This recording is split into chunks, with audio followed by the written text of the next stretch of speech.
Hi hello guys. അപ്പോൾ നിങ്ങൾ ശിവനെ ഘോഷയാത്രയിൽ കണ്ടിട്ടുണ്ടാവും, അമ്പലപ്പരിപാടികളിലെല്ലാം കണ്ടിട്ടുണ്ടാവും. പക്ഷേ ശിവൻ പമ്പിൽ നിങ്ങൾ ഇന്ന് വരെ കണ്ടിട്ടുണ്ടാവില്ല ശിവൻ പമ്പിൽ പോയി കയറി നിറങ്ങുന്നത്. അപ്പോൾ ഞങ്ങൾ പരിപാടിയൊക്കെ കഴിഞ്ഞ് തിരിച്ചു വന്ന സമയത്ത് ചെറുക്കൻ്റെ കിളി പോയി. എന്തു പറ്റിയതാണെന്ന് ഒരു പിടുത്തമില്ല. വഴിനീളെ ഇതിൽ ഭയങ്കര രസമായിരുന്നു.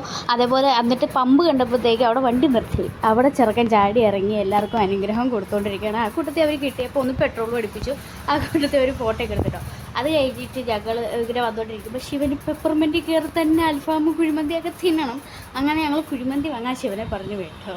അങ്ങനെ ശിവൻ കുഴിമന്തി വാങ്ങാൻ പോയി നിൽക്കുന്നതാണ് കാണുന്നത്. ആ വഴിക്കും എല്ലാവർക്കും അനുഗ്രഹം കൊടുക്കുന്നുണ്ടായിരുന്നു. അങ്ങനെ അനുഗ്രഹമൊക്കെ കൊടുത്തോണ്ടിരുന്ന ആൾക്കാർ ഇത് കണ്ടിട്ട് എന്തു പറ്റി ഞങ്ങൾക്കെല്ലാം എറിവിളി ചെറുക്കൻ്റെ കിളി പോയി എന്നുള്ള കാര്യം.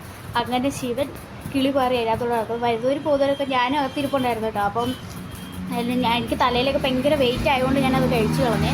അപ്പോൾ എല്ലാ ചെറുക്കന് അനുഗ്രഹം കൊടുക്കുന്നു. ഫോട്ടോഷൂട്ടിലാണ്, ഭയങ്കര തിരക്കാണ്, ബിസിയായിപ്പോയി ശിവൻ. ഇതിനിടയ്ക്കാണ് ഞങ്ങൾ ഒട്ടും പ്രതീക്ഷിക്കാതെ ഒരു ട്വിസ്റ്റ് ഉണ്ടായത്. ഞങ്ങൾ ഇതിൽ പ്രതീക്ഷിച്ചതേ കാര്യമല്ല. അപ്പം ഞങ്ങൾ ചിരിച്ചിരിച്ച് ഞങ്ങൾക്കൊക്കെ വയറുവേദനയായിട്ടോ. അതിനിടയ്ക്ക് അവിടെ വന്നൊരു കാറുകാർ അനുഗ്രഹം വാങ്ങാൻ വിളിച്ചതാണ്. അതിനുള്ളിൽ എൻ്റെ അച്ഛൻ്റെ ചേട്ടൻ്റെ മോനുണ്ടായിരുന്നു. ഞങ്ങൾ അറിഞ്ഞില്ല. ഞങ്ങൾക്കൊക്കെ പുള്ളിന് ചെറിയൊരു പേടിയുണ്ട് കേട്ടോ. അപ്പോൾ പുള്ളി അതായത് ഇറങ്ങി വരുന്നത് കണ്ടപ്പോഴത്തേക്കും ശിവനൊക്കെ പോയ വഴി കണ്ടില്ല ഗൈസ്. അപ്പം